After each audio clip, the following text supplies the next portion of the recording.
What happens when the seemingly random headache and a strange tingling sensation turns into a life-altering brain bleed, months in a coma, and a road to recovery that changes everything about your life's entire trajectory? I'm Coma. I'm a legal nurse consultant here at Shane Smith Law, and this is Mind Matters, Navigating Head Injuries and Concussions, where we explore traumatic brain injury from every angle: medical, legal, and lived experience. Today, I'm joined by Trevor Turner. He's a brain injury survivor, an advocate, and founder of Brain Talk, the Brain Rebellion, a mental health movement for brain injury survivors who refuse to be silenced, offering raw, trauma-informed support that breaks stigma, not spirits. It's not rehab, it's a brain rebellion. Real talk and real healing on your terms. At 14, Trevor experienced a severe brain bleed from a ruptured arteriovenous malformation, or an AVM. He spent weeks in a medically induced coma and had to relearn many aspects of day-to-day life. In this episode, we're going to kind of discuss what happened, what recovery looked like, and what it means to fight your way through a severe brain injury. Trevor, it's good to have you on the show today. Thank you for having me on. Absolutely. We love having folks who have been through it. Trevor, we're going to start at the beginning, of course. For our listeners, and you meeting them for the first time, share a little bit about yourself and kind of what you're doing. Sure. So I consider myself a brain injury survivor advocate, spending a lot of my time helping brain injury survivors, as well as their families and friends and even people in the industry, helping educate them and helping them overcome the many battles that come following a brain injury. And many of those common things are mental health challenges, anxiety, depression, as well as the physical limitations that come, like paralysis of one side, as well as how to handle and deal with fatigue and things like that. So I speak and kind of motivate and just give tips and advice. That's why we love having survivors as yourself on here. We've had many previous guests, and we've found that really it's that community. It's bringing those different views, those different angles. Everybody's path is a little different. And so we found that collection of stories has just produced this amazing well of content and encouragement. So thanks for being here. I really want to take you back to the beginning. You know, I think you were 14 when this happened. What do you remember about that headache, right? And those feelings, the tingling, the physical symptoms you had that, caused your parents to bring you to the doctor that day? Sure. Well, when you get a headache, at any age, you think nothing of it because we've all had headaches, and you take a Tylenol or an Advil or whatever, and it goes away. And so I did that. I took a Tylenol or aspirin or whatever, and the headache didn't go away. And then a little bit, some time following that, my left side started going tingly, like it was falling asleep. And that was kind of the same situation. My leg is falling asleep in the past, or my arm. But then with the combination of the headache and my left side, the entire left side doing that, I told my parents, like, hey, this is really weird. What's going on? Everything was still ticking in my brain. Like I could talk and all that. So my parents took me to the local doctor, and he did a few quick checks on me. He asked me to close my eyes and try to touch my nose with my finger, and I just couldn't do it. I was missing completely. Oh, wow. And the next thing I know, I overheard him or saw him say to my mom, I think he's having, internal head bleeding or something like that. And then he calls the ambulance, and the next thing I know, I'm in the back of an ambulance. And I get sick, start throwing up, and the paramedic tells the driver to to get me to the hospital as soon as he kind of put on the sirens, and we're on to the hospital. I'm sure you were as frightened as you've ever been. I'm sure your folks were feeling that same way. That is a life-threatening emergency if I've ever heard one. I would like to ask, we like to engage our audience where we can in these podcast episodes. If somebody out there has had that sudden medical event that, really kind of changed everything, we'd love for you to share your experiences below. Have you ever had anything like Trevor's talking about? How did that make you feel in the moment? Did you have family around you? These kind of this kind of feedback really helps others that listen to and read these comments. So Trevor, so they get you to the hospital, emergency, Yeah. things move quickly. When you're dealing with a potential brain stroke or something like that, what do you remember, or maybe what were you told about those first few hours, let's say, or days after that initial incident? Yeah, and I really don't remember the next few months because I was Wow. in a drug-induced coma. But what my parents had told me is that the doctors told them that, I was living barely, I may not make it through the night, and to call family and religious clergy. And so, it was kind of life or death. And the doctors had recommended not to do brain surgery at the moment because it was in such a sensitive part of my brain where the bleed was. They inserted a shunt, which helped in the beginning, and then they eventually added a second shunt. But yeah, it was a drug-induced coma for a month and pretty crazy. Yeah, I think you said you were in that induced coma for about 4 weeks, which is a long time Yeah. to be in a coma. I mean, being in a coma carries its own pretty serious ramifications, but sometimes it's necessary, especially when you've had a ruptured vessel in your brain. What was recovery like after that early phase? And then what was it like for your family too? As you would imagine, the whole situation had to be a big challenge for my family. And for the recovery part for me following the brain injury, it was tons of going to, I did my in-house at the hospital, the physical therapy, occupational therapy, speech therapy. Then eventually, once I was able to return home, I remember getting driven, a few times a week to physical therapy, occupational therapy, speech therapy, all of it all over again. Yeah.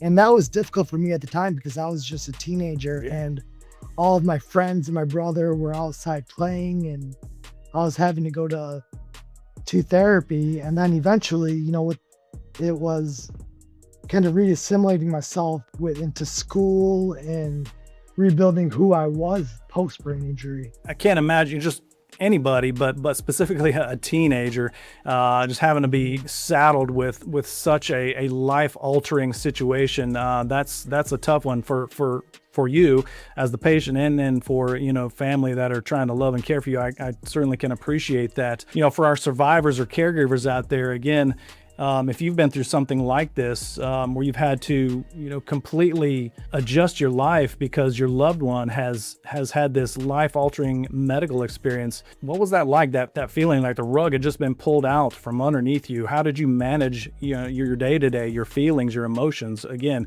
really would love you to lend some encouragement to those who read these comments. I feel like this is a good spot to kind of pause for a second for our audience to explain an arteriovenous malformation, or an AVM. Is basically it's this tangle of blood vessels where arteries and veins connect directly inside the brain, but instead of being linked by, like they usually are, by tiny vessels called capillaries, right? So it's just arteries, veins together, but there's no capillaries in between. So because of this shortcut, if you will, blood can rush through those vessels way too fast, and it can leave the nearby brain tissue outside of those vessels short of oxygen and make those vessels likely to leak or burst, which is evidently what sounds like happened to you, Trevor. So your injury was caused by this ruptured AVM, something that I'm sure you didn't know you had or were born with. How has that shaped the way that you think about brain injuries that come out of nowhere?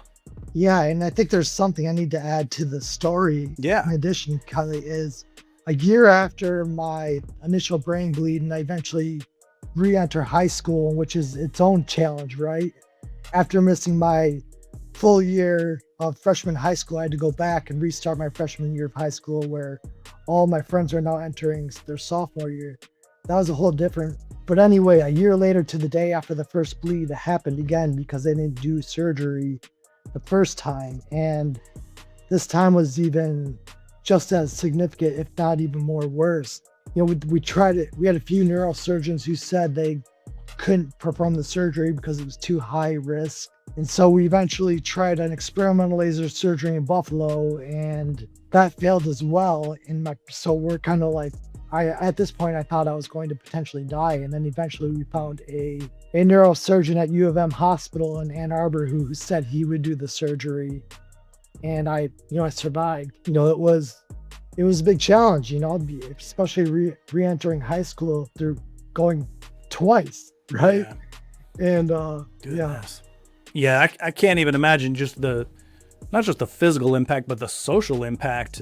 Those in such formative years, you had to have been whether you were strong before or not, you certainly developed some strength. I can see that in just kind of reading some of your content and just speaking with you as little bit as we have so far. That's an amazing journey thus far. And that was, you were 14, 15. Now, how many years ago was that, if you don't mind me asking?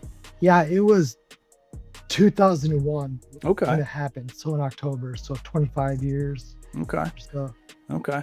I know I've seen in some of the things you put out there that you describe this type of brain injury, which I love the way you describe it. It's a silent disease, which it truly is, because on the outside, you look great.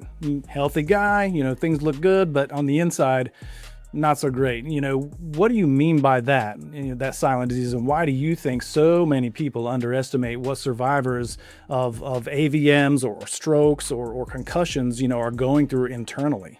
yeah, great question. And it's funny. I kind of have a back and forth on how I feel about it being called a silent disease, even though I call it, because for some brain injury survivors, it can be very visible, right? Like, maybe they have an odd gait when they walk because they don't, like me, for example, I may walk a little funny at times.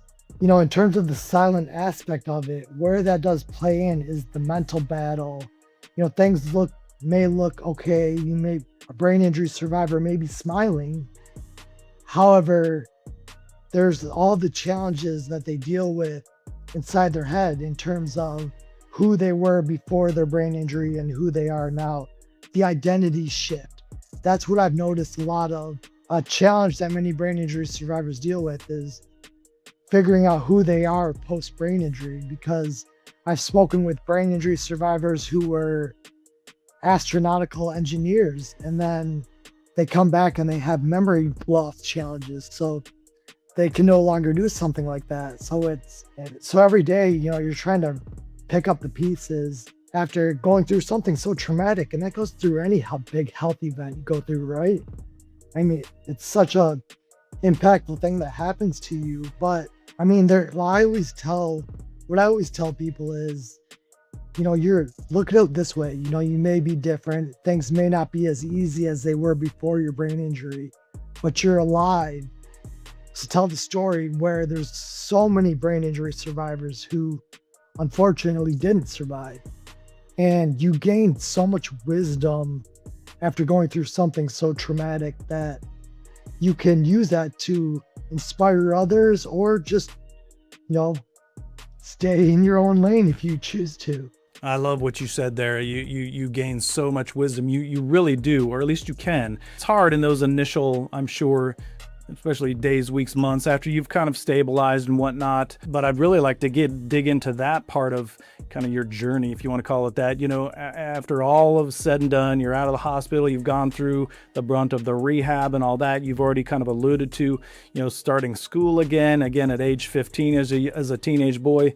How do you start that process, and what did that look like that next couple of years as you go into, if you went to university or college or anything like that? How'd you rebuild, your schooling, your relationships with, not just your family, but friends and romantic relationships, your identity? What did that look like for you? I feel like I was very similar to who I was in terms of my personality and sense of having a sense of humor.